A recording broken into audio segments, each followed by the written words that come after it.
Budget transmission में आपको एक बार फिर से खुशामदीद कहेंगे। मैं हूं आदिल निज़ामी। बजट के बाद जो आफ्टर शॉक्स हैं उनके आने का सिलसिला जारी है। हम भी सर जोड़ कर बैठे हैं, देखने की कोशिश कर रहे हैं कि इस बजट में आवाम के लिए क्या कुछ था, कितना रिलीफ था, कि ये अल्फाज के सब गंदा ही था और चंद सेक्टर्स के अंदर आवाम को रिलीफ दे दिया गया और किसी जगह इतना बोझ डाल दिया गया कि वो ज़्यादा ही हो गया, मतलब कि सूरत हाल बैलेंस होगी। आज हम देख रहे हैं कि इसके पूरे मामले का बजट जब से स्टॉक मार्केट जो है वो खासी ऊपर गई है, तो इन्वेस्टर का सब देख लें को कहने के एतमाद जो है बहाल हुआ है। ओवरऑल इस पर क्या अवामी जज्बात हैं वो भी आपके सामने रखेंगे। हमारे जो एनालिस्ट हैं जो आज की ट्रांसमिशन में ज्वाइन कर रहे हैं, सबसे पहले उनका तारुफ करा दूँ। मुजम्मिल सरवर्दी साहब में ज्वाइन कर रहे हैं, सीनियर जर्नलिस्ट हैं, एनालिस्ट हैं, हम टीवी पे अपना प्रोग्राम भी करते हैं। इसके साथ साथ हारून फारूकी साहब हमारे साथ मौजूद हैं, आज साबिक सदर हैं कराची चैम्बर ऑफ कॉमर्स से। मुजम्मिल साहब आपसे आगाज़ कर लेते हैं, ये बता दें कि बजट आज जो प्रेशर हुआ पोस्ट बजट, उसमें वज़ीर ख़जाना ने उनके तासुरात वहाँ से मिले, उनकी बातों से तासुर मिला कि जितनी महंगाई थी, जितनी इन्फ्लेशन थी, उतना मामला मतलब तनख्वाहों में रिलीफ या उतना नहीं बढ़ पाई उस हिसाब से अगर देखा जाए। चलें हारून साहब आपके सामने मिलकर सवाल रख देते हैं, उस हिसाब से तनख्वाहें नहीं बढ़ी तो एक तासुर मिल रहा है कि हुकूमत इस पोजीशन में नहीं थी कि इतनी तनख्वाहें बढ़ा सकती। जितने डायरेक्ट टैक्सेस मजीद लग गए तो क्या इस सूरत हाल बैलेंस हो गई कि मजीद कुछ हो सकता था इसमें? बहुत शुक्रिया जी having me on the show. गुजारिश है जी कि मैं आई एम वेरी क्लियर, कल भी बड़ा क्लियर था और आज की प्रेस पोस्ट बजट के बाद फाइनेंस मिनिस्टर साहब की सुनने के बाद मेरी क्लैरिटी और आ गई। जैसे एक चीज़ हमें ज़हन में रखनी चाहिए कि औरंगजेब साहब का, फाइनेंस मिनिस्टर साहब का ये दूसरा बजट है और मैं ये समझता हूँ कि ये उनका जो पिछले साल का बजट था ये उसकी कॉन्टीन्यूटी है। I am very clear on that, क्योंकि पिछले साल जो हालात थे वो आपको पता है कि जी डिफ़ॉल्ट का मसला है और ये मसला है और वो मसला है और हमें वी वर बिल्कुल अनस्टेबल सा हमारी सिचुएशन थी, इकोनॉमिकली भी एंड फाइनेंशियली भी। वो उन्होंने बहरहाल बड़े सख्त मेजर्स लिए, आपको याद होगा तनख्वाहों का जिक्र होता है जी कि सैलरीड क्लास को ये कर दिया, इसको एक्नॉलेज भी किया, प्राइम मिनिस्टर ने भी किया और हर उस कंसर्न बंदे ने इंक्लूडिंग द फाइनेंस मिनिस्टर। देखिए बजट क्या है, बजट आपका होता है कि आपने साल में जो कुछ मदों में चीज़ें रखनी होती हैं, जो आपने एलोकेशंस रखनी होती हैं इन डिफरेंट सेक्टर्स, वो आप उनको वो सामने रखते हैं और उसके बाद उसमें फिर फिस्कल मेजर्स दिए जाते हैं कि वो अहदाफ को पूरा करने के लिए अगर कोई कमी बेशी है तो उसको कैसे आपने उनको कवर करना है। तो आप ये देख लीजिए कि इस दफ़ा के जो फिस्कल मेजर्स हैं उसमें कोई खातर खा कोई जिसको बहुत बड़ा कोई कहा जाए कि जी आपके इन पे टैक्स लग गया, दो चार चीज़ें हैं ऐसी जिन पे टैक्स लगाया गया, लेकिन जिन जगह पे टैक्स लगाया गया या बढ़ाया गया you must appreciate, because finance minister साहब बैंकर और वो उनको अपना रिस्क सिक्योरिटी जो है वो उनका एक सब्जेक्ट रहा है एज अ बैंकर। उन्होंने बहुत स्मार्टली ये बजट जो है ये बनाया है और उसको अनाउंस किया है। लुक एट दी जो रिलीफ्स दी गई हैं इनकम टैक्स में, आपके सैलरीड क्लास पे या आपका कस्टम टैरिफ पे, वो उन्होंने सारे का सारा कैलकुलेट किया कि जी इसमें हमें कितना जो है रेवेन्यू लॉस होगा, टैरिफ रिडक्शन में आपकी इनकम टैक्स में जो स्लैब में कमी की गई है उसमें कितना कमी होगी और उसको उन्होंने कैलकुलेट करके बड़े स्मार्टली उनको उन्होंने कवर कर लिया। रिस्क जो था वो इन शेप ऑफ आपकी बैंकिंग ट्रांजैक्शंस जिसको 15 से 20% ले गए, वो आपके बैंकिंग कैश ट्रांजैक्शन उसको वो उसमें लेके चले गए, आपका सोलर के ऊपर जो है, जो कि एक साल हुआ आपकी सोलर एनर्जी की पॉलिसी आई थी और उन्होंने कहा था जी कि ये एक इंसेंटिव दिया गया था प्राइम मिनिस्टर साहब की तरफ से इंडस्ट्री को भी और हम सबको कि जी आप सब जाएं और उस पर जाएं and there be no change और बिल्कुल नहीं होगा, आप इसके ऊपर ग्रीन एनर्जी पे जाएं, डोंट डिपेंड। लेकिन उसमें भी हमने देखा कि साहब वो ये पॉलिसी शिफ्ट ही नजर आया। चले लेकिन जो स्टॉक मार्केट में आज मुझे एक मिनट और जरा कंप्लीट कर प्लीज। अब मसला ये है कि उन्होंने ये जो भी आपके ये फारूकी साहब जो भी आपने ये जो अपना टैक्सेस लगाए हैं उन्होंने वो तमाम वो फैसिलिटीज या वो कमी जो उन्होंने आपको या मुझे या सैलरीड क्लास को दी है उसको उन्होंने बड़े असलूबी के साथ उन्होंने उसको कवर कर लिया है एफबीआर के रेवेन्यू में एट सोर्स, उसमें यानी एफबीआर को कोई तगो-दो नहीं करनी पड़ेगी, को भागना नहीं पड़ेगा, कहीं पे जाना नहीं पड़ेगा, मेरा आपका गर्दन दबोचने की जरूरत नहीं पड़ेगी। उन्होंने बड़ी smartly he has covered all those जो डेफिसिट आएगा इन 2-4 चीज़ों में, उसको कवर कर लिया। अब अगर आप ये देखें तो मैं ये समझता हूँ कि आज और उन्होंने बड़ा आज कैटेगोरिकली बड़ा क्लियर मैसेज जो है वो आज उन्होंने अपने पोस्ट बजट कॉन्फ्रेंस में दे दिया है कि अब सारे का सारा दारोमदार जो है, जो 300-400 अरब की बात हम करते हैं या 500 अरब की बात करते हैं कि वो हमें ज़रूरी होगा, उन्होंने बड़ा क्लियरली कह दिया जी कि मेरी बड़ी मुद्दबाना दरख्वास्त है अपने पार्लियामेंटेरियन साथियों से और अपने मेंबरान से और सेनेट से कि हम जो लेजिस्लेशन लेके आ रहे हैं एम्पावरिंग दी एफबीआर कि जी हमने जो इन्फोर्समेंट लेवल पे करना है वो हमें अगर वो उसको हमारा साथ दे के हमारी बात मान के हमारा वो काम कर दें। और अब हम उन्होंने पूरे का पूरी जो जोर जो है पूरा फोकस एनफोर्समेंट ठीक हो गया कि मतलब टैक्स रेट भी बढ़ा रहे हैं, इस्लाहत भी कर दिए, ठीक हो गया। लेकिन जो आज स्टॉक मार्केट है, मुजम्मिल सरवर्दी साहब, स्टॉक मार्केट में आज जो इन्वेस्टर है उसका हम देख रहे हैं कि एतमाद खासा बहाल हुआ है, काफ़ी वहाँ भी रिकॉर्ड बन रहे हैं। देखिए, स्टॉक मार्केट तो मुसलसल पिछले 1 साल से ऊपर जा रही है और वो जैसे जैसे रियल स्टेट सेक्टर नीचे जा रहा है वैसे वैसे आपकी स्टॉक एक्सचेंज ऊपर जा रही है। जो पैसा आपके रियल स्टेट में पहले डंप होता था वो अब स्टॉक एक्सचेंज में लोग लगा रहे हैं। लोगों ने अपना एक्स्ट्रा पैसा कहीं तो लगाना है। एक दौर में लोग डॉलर में इन्वेस्ट करते थे, लेकिन चूंकि अब 1 साल से डॉलर भी एक जगह पे स्टैग्नेंट है और हमने करेंसी को स्टेबल कर लिया है, तो डॉलर में भी वो इन्वेस्टमेंट हमें नज़र नहीं आती। हमें रियल स्टेट में भी वो इन्वेस्टमेंट नज़र नहीं आती क्योंकि लोगों को वहाँ भी ग्रोथ नहीं मिल रही, पैसा डंप हो लॉस में बल्कि रिसेशन में जा रहा है। अब लोगों के पास ऑप्शन रह गई स्टॉक एक्सचेंज और गोल्ड। 2 जगह लोगों ने पाकिस्तान में पैसा लगाया है, एक गोल्ड में लगाया है और एक स्टॉक एक्सचेंज में लगाया है। और लोगों के पास जो अपना एक्स्ट्रा पैसा है वो कहीं ना कहीं लगाना चाहते हैं। लोगों ने बैंकों में रखा था, जब 22-23% पे इंटरेस्ट रेट चला गया था तो हमने देखा था लोगों ने 23% इंटरेस्ट रेट पे बहुत पैसा बैंकों में रखा, लेकिन जब आप काइबोर नीचे ले आए 11% पे तो लोगों को ये पैसा रखने में बैंकों में भी कोई फ़ायदा नहीं रहा। तो मेरे ख्याल में आहिस्ता आहिस्ता पैसा सर्कुलेशन में इसी तरह आता है कि जब आप उन सेक्टर्स को डिस्करेज करते हैं जहाँ जाकर पैसा डंप हो जाता है। और जहाँ तो स्टॉक एक्सचेंज हमें इसीलिए अभी हमें स्टॉक एक्सचेंज से निकाल कर पैसा सनत में लाना है। प्रैक्टिकल बात तो ये है कि हमें लोगों को कारोबार की तरफ लाना है। स्टॉक एक्सचेंज भी सट्टा और जुआ है।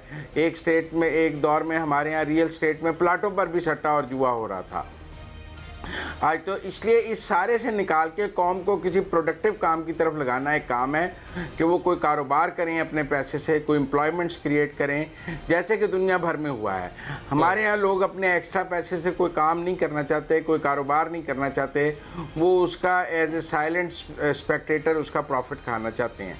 तो लेकिन स्टॉक एक्सचेंज का ऊपर जाना ये ज़रूर है कि अब बजट को पॉजिटिवली लिया गया है। स्टॉक एक्सचेंज में ज़्यादातर सनतकार पैसा लगाते हैं, ज़्यादातर आपको ज़्यादा पढ़े लिखे लोग जो हैं स्टॉक एक्सचेंज में डील करते नज़र आते हैं, तो वो एक पॉजिटिव वाइब तो क्रिएट होती है। लेकिन ओवरऑल जो बजट है उसमें लोग नॉन फाइलर्स के हवाले से मेरी जो बात हुई है काफ़ी परेशान है और जो नॉन फाइलर्स हैं उन्हें समझ नहीं आ रही कि वो आगे अपनी ज़िंदगी कैसे गुजारेंगे। बैंकों में पैसा नहीं रखेंगे, टैक्स रेट में आ जाए बड़े आसानी से ज़िंदगी गुजर जाएगी, कोई इशू नहीं होगा उनके लिए। गवर्नमेंट तो चाहती है कि आप आए। देखें ना जी, वो आप बहुत सारा पैनिक तो इस बात पर है कि बहुत सारे लोगों को ये बात समझ नहीं आ रही जिसकी क्लैरिफिकेशन ज़रूरी है कि जी अब आपने कोई प्लॉट लेना है तो आप पहले एफबीआर के पास जाएंगे और जस्टिफाई करेंगे कि ये आपका वाइट मनी है, फिर वहाँ से जस्टिफिकेशन के बाद आप प्लॉट खरीद सकते हैं। तो वो कह रहे हैं ये तो एक करप्शन का और रास्ता आपने खोल दिया। बंदा जाएगा एफबीआर कोल कमिश्नर कोल जाएगा, कहेगा मुझे एनओसी दे दो, वो कहेगा नहीं तुम्हारे पास तो 2 करोड़ 64 लाख हैं, प्लॉट 2 करोड़ 72 लाख का है, 8 लाख कहाँ से आएगा, तो वो एक फंसा लेगा उसको।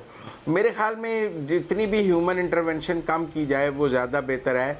ये जो आप इस तरह के इंटरवेंशंस डालते हैं कि आप जाकर एनओसी लें, ये भी कोई पॉजिटिव वे ऑफ टैक्सेशन नहीं है। मैं इसको समझता हूँ कि आप कहें, आप ये तो ज़रूर कहें कि आपकी रिटर्न फाइल होनी चाहिए, लोग रिटर्न फाइल करके प्लॉट ले लें, ठीक है, ये एक जायज़ बात है, लेकिन प्लॉट लेने से पहले एफबीआर से एनओसी लें। मैं इसके कुछ ज़्यादा इसको पॉजिटिवली नहीं देखता। मेरे ख्याल में ये फिर आप जमा करवाएं, ऑटोमेशन का सिस्टम हो, आप वन क्लिक के ऊपर एफबीआर का सिस्टम इतना इजी होना चाहिए। ऑटोमेशन जिसने रिटर्न और जिसने रिटर्न जमा कराई हुई है उसको मुकम्मल आज़ादी होनी चाहिए। बिल्कुल। रिटर्न जमा कराने के बाद भी जब आप अगले की गर्दन पकड़ते हैं तो फिर लोग रिटर्न नहीं जमा कराते, क्योंकि रिटर्न जमा कराना जुर्म नहीं होना चाहिए। अगर आप रिटर्न जमा करा के, अभी क्या है, लोग कहते हैं जी कि एफबीआर में रिटर्न जमा करा के आप फंस जाते हैं। ये जो एफबीआर में रिटर्न जमा कराकर फंस जाने का मौक़िफ़ है ना, सोच है, इसको बदलने की ज़रूरत है कि एक आदमी ने आपको जो रिटर्न जमा कराई है, अब फर्स्ट टाइमर जो है जिसका पहला साल है, दूसरा साल है, मेरा ख्याल है उसका तो बिल्कुल ऑडिट नहीं होना चाहिए। हमें यही कहना चाहिए कि उसने जमा कराई है, ये बहुत अच्छा है। तीसरे साल से, चौथे साल से ऑडिट की बात करनी चाहिए। आप कुछ देखें, लेकिन जब पहले साल वो आता है और उसने सारी ज़िंदगी की रिटर्न नहीं जमा कराई, तो वो जो भी जमा करा रहा है आप ले लें। आप कहेंगे कि मैं कोई एमनेस्टी की बात कर रहा हूँ, बड़ा खत्म होना जरूरी है। जैसे ताजो स्कीम भी हमने देखी, ताजो से जब बात होती है बहुत जरूरी है। एक दफा जब बंदा, उसके बाद पता नहीं हम किस किस्म के मतलब मुश्किलात में फंस जाएंगे। एफबीआर के कहने के एक स्ट्रक्चर इस तरह का है, वो करप्शन, और जिसकी करप्शन जो आप जितनी प्राइम मिनिस्टर भी उसका तस्करा करते हैं। ठीक है फारूकी साहब, ये एफबीआर के जो मामलात हैं इसमें भी रिफॉर्म्स की बड़ी ज़रूरत है। इसमें इसके लिए जो गवर्नमेंट भी, अब जो बात इन्फोर्समेंट की बात कर रहे थे, जो एफबीआर की अपनी रिफॉर्म्स हैं वो इस टाइम में कितनी ज़रूरी हैं?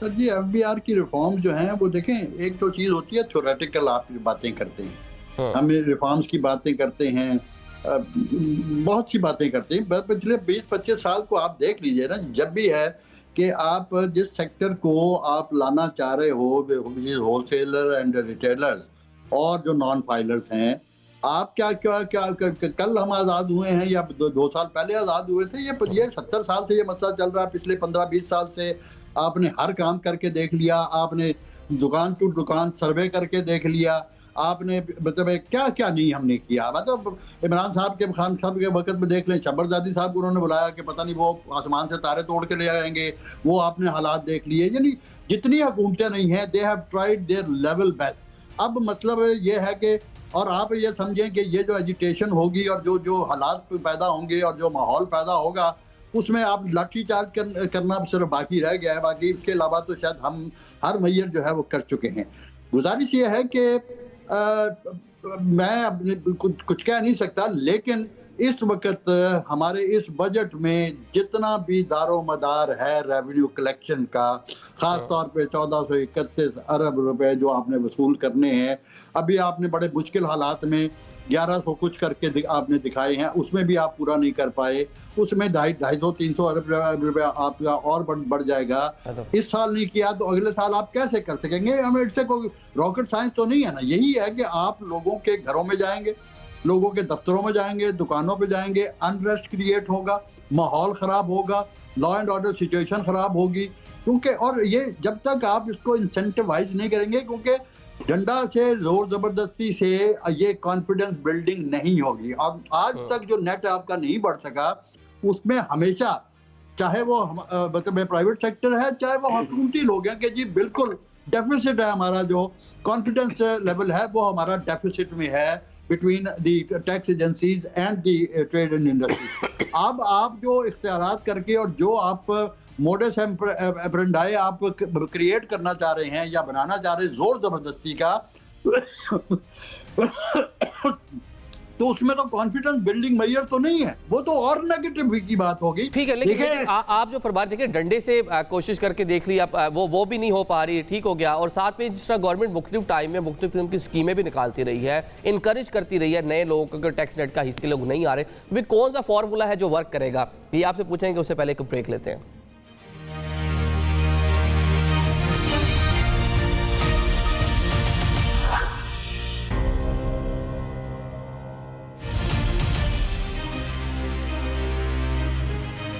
Welcome back after the break. Transmission को आगे बढ़ाते हैं। नाज़रीन, एक जो सवालात कुछ उठ रहे हैं कि तनख्वाहें गवर्नमेंट के जो मुलाजमीन है 10% उनकी बढ़ी हैं, पेंशन में भी 7% इजाफा हुआ है, जो तनख्वाहदार तबका था टैक्सेस भी कम हुए हैं। लेकिन कुछ सवालात उठ रहे हैं कि बजट से कुछ टाइम पहले अरकान असम्बली की तनख्वाहें जो बढ़ा दी गई, चेयरमैन सेनेट, उसके साथ साथ जो स्पीकर नेशनल असम्बली हैं, उनकी तनख्वाह और बरात में इजाफा किया गया और उसको साल के शुरू जनवरी के महीने से उसको बढ़ा दिया गया पिछली डेटों से। मुजम्मिल साहब, ये जो बात, इस पर काफ़ी खदशात मुजम्मिल साहब पाए जा रहे हैं लोगों में, वो कहते हैं कि टाइम से पहले उनकी तनख्वाहें इतनी ज़्यादा बढ़ा दी, कई सौ गुना बढ़ा दी गई, और एक तनख्वाहदार जो तबका है उसकी तनख्वाह किस रेशो से बढ़ी वो आपके सामने है, बल्कि जो टैक्सेस कम हुए हैं वो भी एक पीनट बहुत कम है जितनी रेशो से महंगाई बढ़ी।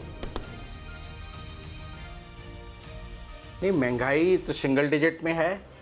महंगाई बढ़ने की शरह तो सारा साल सिंगल डिजिट में रही है, तो फिर तनख्वाह तो डबल डिजिट में बढ़ी है और टैक्स भी कम होकर तो इम्पैक्ट तो कुछ 14-15% का आया है फिर मुलाजमीन के ऊपर, और अफसरान पर तो 15-16% का आया है। फिर मैं वो आपकी महंगाई की शरह की तो बात नहीं करता। लेकिन जहाँ तक देखें अरकान पार्लियामेंट और स्पीकर और चेयरमैन सेनेट की तनख्वाहों का मामला है, ये मामला तय तलब है। क्या हमने अरकान असम्बली को किसी चपड़ासी के बराबर तनख्वाहें देनी हैं, क्या हमने उनको लोअर ग्रेड अफसर के बराबर, या वो उनको ग्रेड 22? ठीक है मुजम्मिल साहब, आपकी इजाज़त से भी आप बात कर रहे हैं कि असेंबली की, तो ये रुकन कौमी असेंबली है पाकिस्तान तहरीक इंसाफ से ताल्लुक मलिक आमिर डोगर साहब में ज्वाइन कर रहे हैं। डॉक्टर साहब बहुत शुक्रिया ज्वाइन करने के लिए। ये तनख्वाहों के मामले भी बता दें, अरकान असम्बली की भी बढ़ गई, अरकान पंजाब असम्बली की भी, और चेयरमैन सेनेट और स्पीकर की सैलरी भी बढ़ गई। उस रेशो से आपने बजट में देखा जो सरकारी मुलाजमीन है या जो टैक्सेस में तनख्वाहदार तबके पर जो कमी की गई सैलरी के ऊपर, वो रेशो अगर देखी जाए तो खासी कम है। यकीनन इसमें कोई दूसरी राय नहीं कि जिस रेशो से अरकान पार्लियामेंट की तनख्वाहें बढ़ी हैं, बिलखसूस स्पीकर और चेयरमैन सेनेट की, और महंगाई की शरह जिस तरह बढ़ रही है, हर चीज़ महंगी हो रही है और साल में महंगाई बढ़ी भी है, और वहाँ तनख्वाहें जो है वो ना बढ़ने के बराबर है। ये 6% है, 15-16% पता नहीं किस तरह इसका इम्पैक्ट आएगा। अभी भाई मेरे ये तो मैं फ़ोन पर सुन रहा था, 6% बढ़ाई है ग्रॉस, तो इसको इसका इम्पैक्ट मेरे ख्याल 8 या 9% से ज्यादा नहीं आएगा। तो मजीद जब ये जुलाई के अंदर मिलेगी तो उसमें सारा पता चल जाएगा।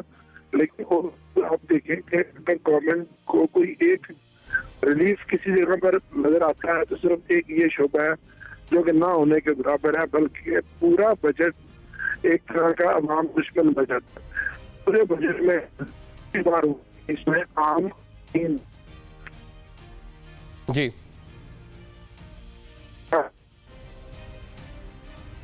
जी डॉक्टर साहब, ठीक है, लाइन में मसला आ रहा है डॉक्टर साहब की। चले मुजम्मिल साहब आप रिस्पांस करें। डॉक्टर साहब ने जो आपने फिगर दिया है उसको निगेट कर रहे हैं, वो कह रहे इतना नहीं है, क्या कहेंगे? नहीं, मैं तो उससे ले रहा हूँ तो 10% बढ़ाई गई हैं और 3 से 4% जो है वो टैक्स में रिलीफ दिया गया है। मैंने तो उसको कैलकुलेट किया है। आप देखें ना, अगर 10% तनख्वाहें बढ़ाई गई हैं और 3 से 4% टैक्स में रिलीफ दिया गया है तो वो 14-15% पे आ जाएगा। मैंने तो उससे कैलकुलेट किया, उनकी अपनी कैलकुलेशन होगी कोई, और ऑपोजिशन को चाहिए शैडो बजट पेश करे। देखें, जमहूरियत में ये ऑपोजिशन का काम है। अब उनके पास फिगर सामने आ गए हैं, इकोनॉमिक सर्वे भी सामने आ गया है और अगले साल का बजट भी सामने आ गया है। उन्हें कौम के सामने अपना एक शैडो फाइनेंस मिनिस्टर लगाना चाहिए कि ये हमारा फाइनेंस मिनिस्टर है, उसको शैडो बजट पेश करना चाहिए कि नहीं, ये बजट ऐसे नहीं ऐसे बनना चाहिए था, ताकि हम उनके बजट का और हुकूमती बजट का कोई तकाबली जायजा कर सकते। एक मुस्बत जमहूरियत में तो शैडो काबीना अपोजिशन की मौजूद होती है, और वो शैडो काबीना जो है उसमें शैडो फाइनेंस मिनिस्टर की मौजूद होता है। वो शैडो फाइनेंस मिनिस्टर हुकूमती बजट के बाद अपना बजट पेश करता है अपनी टीम के साथ मिलकर, और फिर दोनों बजट अवाम की अदालत में आ जाते हैं। एक तो पार्लियामान में आ जाते हैं, एक अवाम की अदालत में आ जाते हैं। इस वक्त अगर पीटीआई अपना शैडो बजट में 25% तनख्वाहों में इजाफा इसी पैसों से प्रपोज करती और जस्टिफाई करती कि इन्हीं पैसों में 25% तनख्वाह में इजाफा भी हो सकता है और हम दिफाई बजट भी बढ़ाएंगे, हम बाकी सारे ये डॉक्टर साहब से पूछते मुझे 2017-18 याद आता है जब पाकिस्तान तहरीक इंसाफ को हुकूमत नहीं मिली थी। असद उमर साहब उस टाइम शैडो बजट जो है अपोजिशन में होते हुए देते थे। डॉक्टर साहब क्या अभी, अच्छा डॉक्टर साहब नहीं है हमारे साथ, चले मुजम्मिल साहब इस पे आप ही रिस्पॉन्स कर दें। मतलब माजी में शैडो बजट जो है पाकिस्तान तहरीक इंसाफ जो अपोजिशन पार्टी में थी वो देती रही है, अभी पार्लियामान में क्या इस पोजीशन में है? जो मसाइल पाकिस्तान तहरीक इंसाफ के हैं, फोकस ही नहीं है ये जो एक अवामी बड़ा मसला है फाइनेंस बिल? नहीं, उन्होंने अपनी शैडो कैबिनेट ही नहीं अनाउंस की हुई। आप देखें ना, वो शैडो फाइनेंस मिनिस्टर अनाउंस करें, बजट पर बहस होनी है, वो फाइनेंस मिनिस्टर जो है वो बजट की बहस को शुरू करे, वो कटौती की तहरीकें लाए, वो शैडो बजट पेश करे, वो अपना बजट कौमी असम्बली में पेश करे, जो तरीका है जमहूरियत में।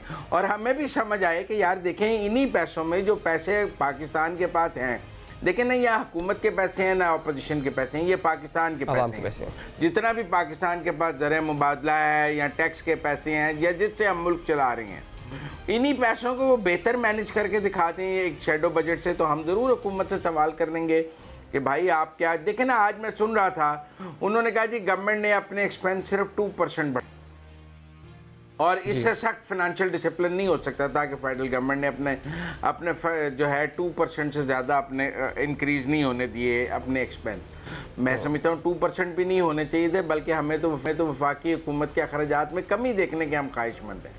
हम तो 2% इजाफा भी देखने का, हम तो गवर्नमेंट का कट टू साइज देखने के ख्वाहिशमंद हैं कि गवर्नमेंट का साइज कम से कम तर होना चाहिए। लेकिन मैं फिर भी समझता हूँ कि इस बजट में मुझे FPR की जो धाक है और उसका जो खौफ है वो बढ़ता हुआ नजर आता है। ठीक है, अभी जो हुकूमती बजट के हुकूमती अखराजात की मुद्दे पर आपको बात करें, 26 वजारतें, ये FPR का बजट है, FPR का बजट, लेकिन 26 वजारतें ऐसी हैं जिनके बजट के अंदर इजाफा किया गया। चलें फारूकी साहब, ये भी मुजम्मिल साहब ये भी ब्रेक से पहले जिस तरह बात कर रहे थे कि जिन्होंने प्रॉपर्टी खरीदनी है वो FPR से पहले इजाज़त लेंगे अगर 1 करोड़ से ज़ायद की प्रॉपर्टी खरीदनी है। तो एक तरफ तो हम देख रहे थे कि रियल एस्टेट का शोबा है वो ऑलरेडी ज़बूहाली का शिकार था पिछले कुछ टाइम से, और हुकूमत ने कुछ टैक्सेस वगैरह भी कम किए, लेकिन ऑन द अदर साइड पहले कंडीशनल इजाज़त लेना होगी तो मज़ीद उसकी ख़राबी पैदा होगी कि ये ठीक है कि इससे लोग प्रेशराइज होकर टैक्स नेट में आएंगे, बल्कि जो टैक्स पेयर भी है जो गोशवारे जमा भी करवा रहा है उसको भी इजाज़त लेना पड़ेगी पहले।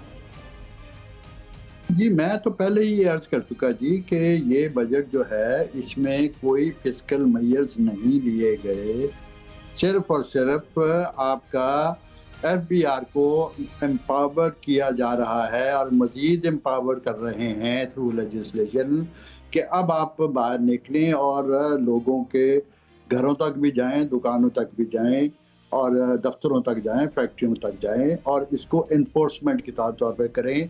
और वो ज़हनी तौर पे उनके पास ये फिगर उनको दी गई है कि थ्रू इन्फोर्समेंट हम 400-500 अरब जो है वो हम इंशाल्लाह ताला यहाँ से हम थ्रू इन्फोर्समेंट हम निकाल लेंगे, बढ़ा लेंगे। This is the understanding given by the FBR to the finance minister. यही तो कोई ऑल्टरनेट तरीका आप बता दें, आप इसके अलावा क्या ऑप्शन है? मतलब हर तरह से हुकूमत मुख्तलिफ अदवार में कोशिश करती रही है, स्कीमें लाती रही है, इनकरेज करती रही है, लेकिन टैक्स रेट नहीं बढ़ रहा। जी आदिल साहब बात ये है कि ये मसला ये है कि ये एक ही लाठी से आप सबको नहीं हाँक सकते। इनकम टैक्स जो है वो आपको हर इंडिविजुअल की कैपेसिटी को देख के उसके ऊपर इनकम टैक्स लगाना चाहिए। आपने होलसेलर और रिटेलर्स की जब बात हम कर रहे हैं, हर बंदे की कैपेसिटी हुजम जो है उसके कारोबार का वो नहीं है। ठीक है, आपने POS सिस्टम बनाया, आपकी जो ये मार्ट हैं डिपार्टमेंटल स्टोर जो हैं, बड़े बड़े जो मार्ट्स हैं आपने वहाँ पे तो POS लगा दिया, लेकिन हर दुकान पे, हर जगह पे, हर सेक्टर में वो आप POS नहीं लगा सकते और ना कोई उसको उसके ऊपर अमल दरामद करने की पोजीशन में है, रिटेलर हो या होलसेलर हो। आपको एक कैपेसिटी के हिसाब से मुख्तलिफ सेक्टर्स में कि ग्रॉसरी वाले की दुकान पे आपको क्या लगाना चाहिए, सोने वाले की दुकान पे आपको क्या लगाना चाहिए, कपड़े वाली की दुकान पे आपको क्या लगाना चाहिए। तो if you have to take a start from, यानी ग्रास रूट से चलना है तो आपको वो ग्रेजुअली चल के आपको टेम करना पड़ेगा इन सारे सेक्टर को। प्यार मोहब्बत से टेमिंग जो है प्यार मोहब्बत से होती है, मार कुटाई से नहीं होती। आपको ये सोचना पड़ेगा, करना पड़ेगा कि इनको आपने टैक्स नेट में लाना है, तो फिर एक पीरियड दें उनको, जिस तरह हमारे शोरवर्दी साहब ने भी कहा कि जी जो नए लोग आएंगे उनको कोई इंसेंटिव तो करें जी कि आपको 2 साल कुछ नहीं पूछा जाएगा, 3 साल कुछ नहीं पूछा जाएगा, 4 साल कुछ नहीं पूछा जाएगा, यानी थिंग्स लाइक दैट। और ये कहा जाए जी कि इस साल आप मिनिमम जो है साइज वाइज, सेक्टर वाइज, कारोबार की नौयत के हिसाब से आज आप एक फिक्स टैक्स, मैं उसको नहीं कहता, आप मिनिमम टैक्स कह दें कि आपको जी इस साल जो है आपने इतना मिनिमम टैक्स देना है, अगले साल आपने उसको दुगना करना है, उससे अगले साल आपको तिगना करना है। तो आपको 3-4 साल में हम आपसे वो जोर जबरदस्ती जो है वो नहीं करेंगे। लेकिन जब इकोनॉमी ही आपकी सर ICU में गई हो तो फिर इस तरह के स्टेप्स तो लेने पड़ेंगे, लेकिन ICU में क्यों गई, वो कौन सी पॉलिसीज थी, कौन पॉलिसीज बना रहा था, ये भी एक सवाल निशान है। मतलब कि देर पा पॉलिसी, आप जिस तरह बात करें ग्रेजुअली चीज़ें बेहतर होंगी, एकदम से चीज़ें बेहतर नहीं हो सकती, लेकिन जो हालात जिस नहज पे पहुंच जाते हैं फिर इस तरह के इकदाम लेने पड़ते हैं। चलें एक ब्रेक लेते हैं, ब्रेक के बाद बातचीत का सिलसिला जारी रखें।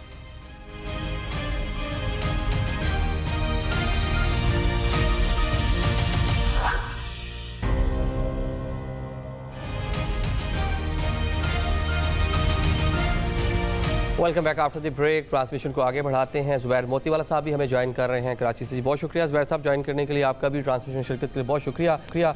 अच्छा, अभी हम जैसा ब्रेक से पहले डिफरेंट जो टैक्सेस हैं बात करते हैं। आज जो प्रेशर था वज़ीर ख़जाना का, उसमें उनसे जो एडिशनल सरचार्ज है बिजली की कीमत पर, उस पर बात हुई। ऑल तो उन्होंने निगेट किया कि इस तरह की कोई चीज़ नहीं है, लेकिन जो कैप है ये बताया जो FBR के या जो वजारत ख़जाना के लोग उनके साथ उन्होंने उनकी तस्दीक की कि वो कैप जो है वो ख़त्म होने जा रही है। जिस तरह पेट्रोलियम लेवी किसी दौर पे उस पर कैप थी, लेकिन जो सरचार्ज है अब उसके ऊपर भी जो है कैप ख़त्म होने जा रही है। मोतीवाला साहब ये बताएं कि कैप ख़त्म हो जाती है, एक तरफ हम देख रहे हैं कि प्राइम मिनिस्टर की जानिब से बिजली की कीमतों में कमी की गई, उसके ऊपर कितनी हुकूमत की जानिब से अपनी तशहीर की गई। अब ऑन द अदर साइड ये अगर कैप ख़त्म हो जाती है, जिस तरह पेट्रोलियम लेवी हम देख रहे हैं 100 रुपये हो गई है, तो ये कैप ख़त्म होने के बाद यहाँ भी मज़ीद बढ़ जाएगी पैसा कीमत? हर एन एक्ट और एज अ लॉ ये इसलिए वो बेदरेक बढ़ा ना सके कोई चीज को। आप कैप लगा देंगे भाई इसके ऊपर 5% से ऊपर जो है ना आप नहीं बढ़ा सकते। अब 5 इसी तरह से जो भी कैप वाली सिस्टम, जैसे अभी हमारा गैस है, जब हम बात करते हैं जब हम गैस एक्सप्लोरेशन की, तो जो फॉरेन कंपनीज हैं तो हमने कैप, अपर कैप और लोअर कैप दोनों लगा। लोअर कैप में जो है ना अगर वो इससे नीचे जाएगी $6 से नीचे मार्केट, तो हम जो है ना $6 की तो पेमेंट करेंगे।